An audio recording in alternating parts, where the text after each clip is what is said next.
대신증권 기업리서치부의 박강호 부장 바로 전화 연결해 보도록 하죠. 안녕하십니까?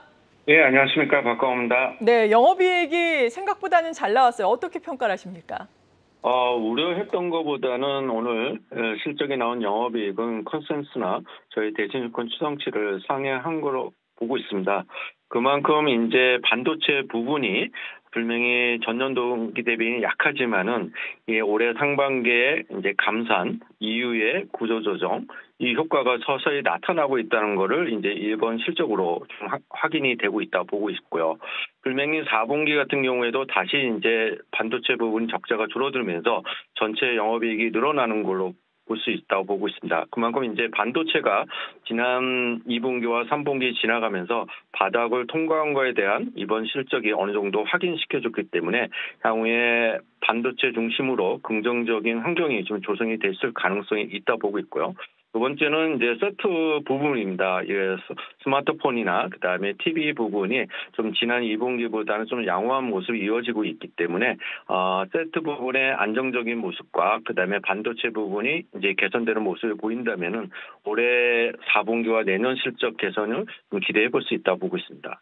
네, 감산 구조조정의 효과가 확인됐다. 반도체는 바닥을 통과했고 TV와 세트 쪽은 안정적이어서 이 같은 실적이 발표가 됐을 것이다라고 말씀해 주셨는데 최근에 인터뷰를 보니까 D램 가격 상승 전환, 이 계약과 반등이 예상돼서 고무적이다라고 평가를 하셨더라고요. 삼성전자와 관련된 이슈에 대해서 좀 소개를 해주신다면요.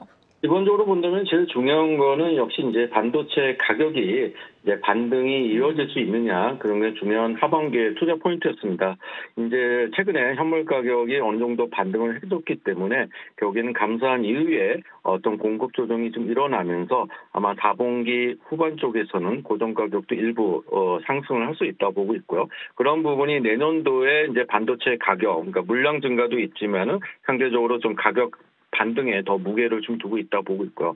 두 번째로는 이제 전체적인 물량 증가보다는 이제 DDR5에 대한 매출 비중의 확대, 그다음에 시장에서 이제 AI 관련된 HBM 비중을 또 늘리는 상대적으로 고부가 반도체 비중이 얼만큼 늘려가느냐가 이제 포인트가 되는데 현재 입장에서는 전체적인 가동률 상승과 그다음에 DDR5, HBM 이런 고부가 제품이 같이 올라간다면은 내년의 실적 추정에 대한 기대감은 분명히 높아질 수밖에 없다 보고 있습니다. 네, 그렇군요.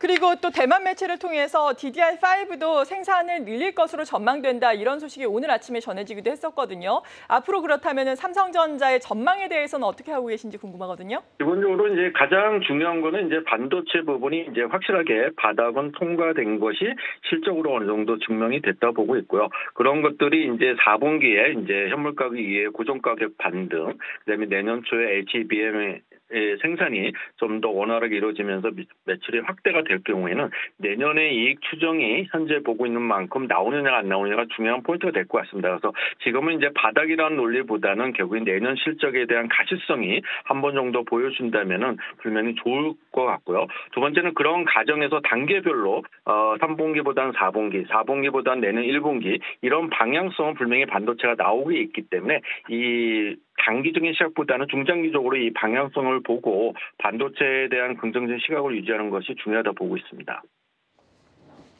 네, 잘 알겠습니다. 지금까지 박강호 부장으로부터 도움 말씀 들어봤습니다. 감사합니다. 감사합니다.